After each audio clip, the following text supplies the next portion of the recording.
Who was Cab Calloway? Hometown hero? His family moved from Baltimore because of financial hardship in 1907. Cab Calloway was born in Rochester, New York, and his older sister Blanche was born in Baltimore in 1902. They returned to Baltimore about 1909. Now, he writes in his book of Minnie the Moocher and Me, Mama's parents were Andrew and Anna Credit Reed. As far as I can learn, my mother's family was always from Baltimore. Cab Calloway leaves Baltimore in 1927. He moves to Chicago, where his sister introduces him to her friend, Louis Armstrong. Within 2 years after leaving Baltimore, he has his own band. And in 4 years after leaving Druid Heights area, he is at the #1 entertainment venue in the world, the Cotton Club. Now, he's supposed to fill in for Duke Ellington while Duke Ellington goes on tour. But in fact, Cab Calloway pretty much owns the Cotton Club until 1936. That means for 5 years he had that one club. He was so popular that the president of the time, Franklin Delano Roosevelt's most prized possession, was a baton that was given to him by Cab Calloway. The art of Cab Calloway in terms of language. Cab's impact on the language is huge. In 1937, he introduces the word boogie into the American language. No one quite knows what boogie is, and it's changed throughout the generations. But from 1942, with the Andrews Sisters' Boogie Woogie Bugle Boy of Company D, right up to just about the present, any song with the word boogie in it is sure to be a hit. You know, when you talk about being a natty dresser, when you talk about swag, when you talk about exuberance and confidence, Cab was a quintessential performer. He had it all. Tall, good-looking, jovial, gift of gab, and a talented musician.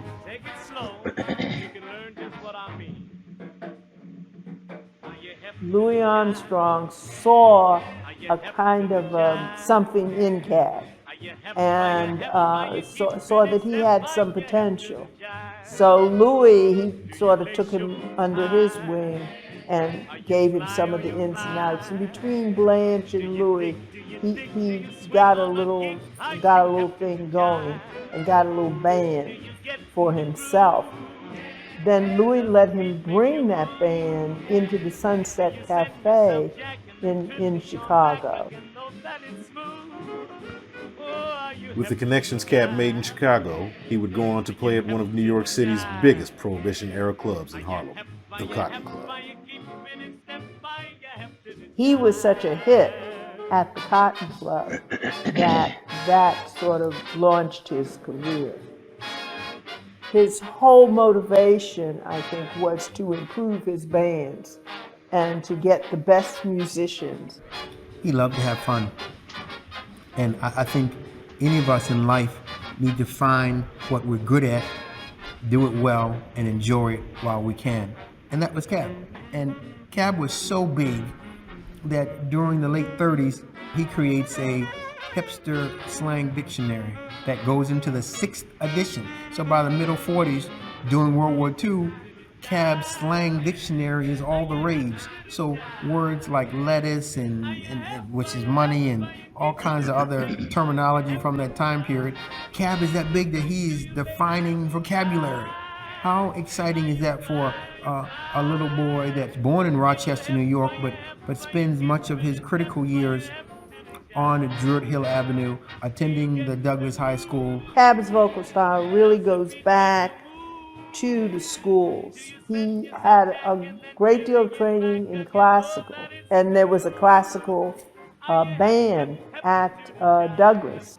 He was able to manage the role of Sporting Life in Porgy and Bess simply because he had had all of that early training.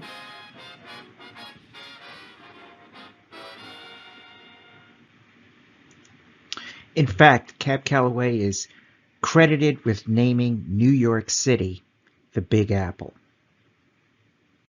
Cab Calloway's art also had cultural and social impact. Here you see in this video from 1947, this is pretty much the first time people are kind of losing control because of the music. Here you see the young people in the street dancing, and the old people looking around like, what is going on here? So reap this righteous rip. Now your hip, I'll bet you. So reap this righteous rip.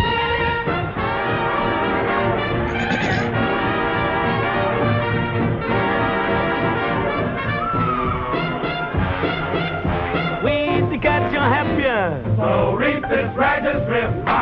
Here's the field to help you. So reap this righteous rip.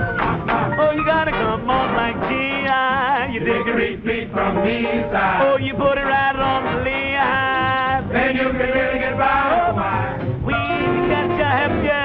So reap this righteous rip. And notice the police. Look, the crowd's stopping to watch. Yeah, it's starting to tie up the traffic. Oh, you gotta come on like G.I. You dig a repeat with me side. You put it right on the lehigh. Here's the police. Lights coming off! That picture's tying up the traffic. That can't get away with it. The projector is up there. Well, come on. Now you have a betcha. I put a little bit by. I'm really good doing. Oh, boy. I'm up, of this righteous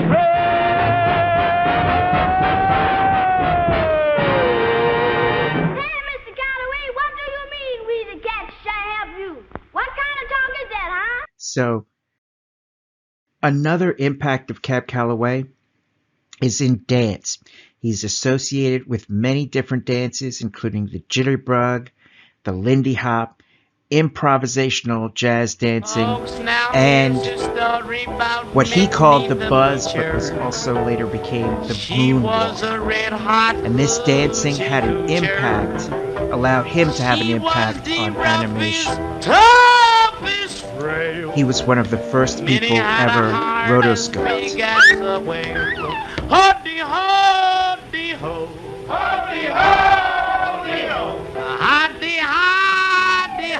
And notice how the music is very, cuts down to the gut and real sticky kind of. This is sort of similar to what Billie Holiday was doing, gutsy kind of music. She messed around with a bloke named Smokey. She loved him though he was cocky. He took her down to Chinatown. He showed her how to kick the gong around. Showed her how to kick the gong around.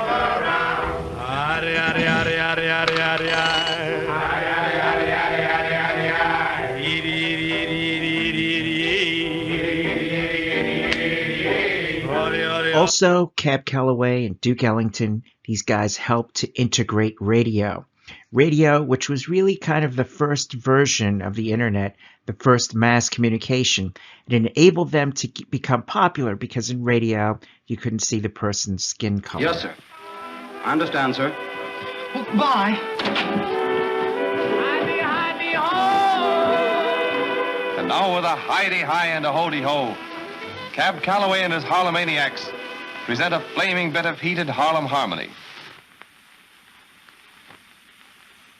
Here's another innovation by Cab Calloway, singing about African American people and situations, and making that popular.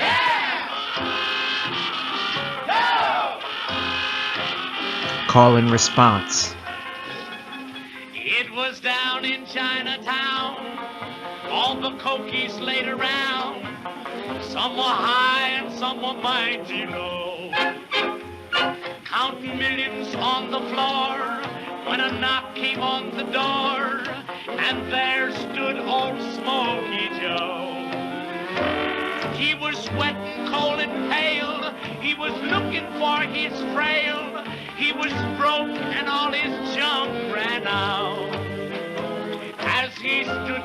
around. Nobody made a sound.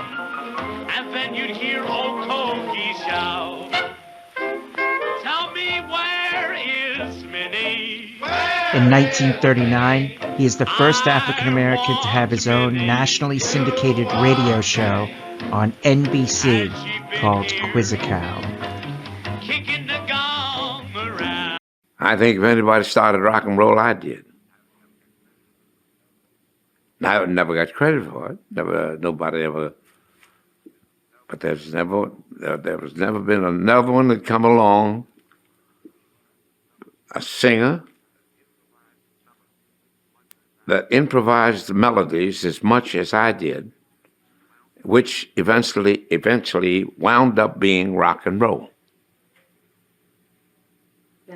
Today's music is much more heavily influenced by Cab Calloway, in particular when compared to the impact of his contemporaries. And these would be people like Louis Armstrong, Nat King Cole, or Frank Sinatra. You just don't see that many examples of men just standing and singing in front of an audience with a band or orchestra or piano. Instead, it's more of a dynamic performance with call and response and dance and audience engagement, charisma, and this sexual tension, as well as this generational tension, which is all really introduced pretty much for the first time in a single package by Cab Calloway, 1931. And he was born in 1907 and died in 1994. Cab Calloway, first of all, came from a family of activists. I think it's very important to know. He also learned show business growing up 2 blocks from Pennsylvania Avenue on Druid Hill Avenue in a neighborhood that he called at the time Sugar Hill. Also interesting to note, Cab Calloway performed in a talent contest against the grandfather of Dave Chappelle, whose grandson would go on to become a very famous comedian and social activist himself. And finally, Cab Calloway went on to have an impact on music, dance, language, animation, radio, fashion, movies, etc. And as we pointed out, his style is still in play today. Cab Calloway, thank you for your time and attention, and thank you for your support of the Arch Social Club.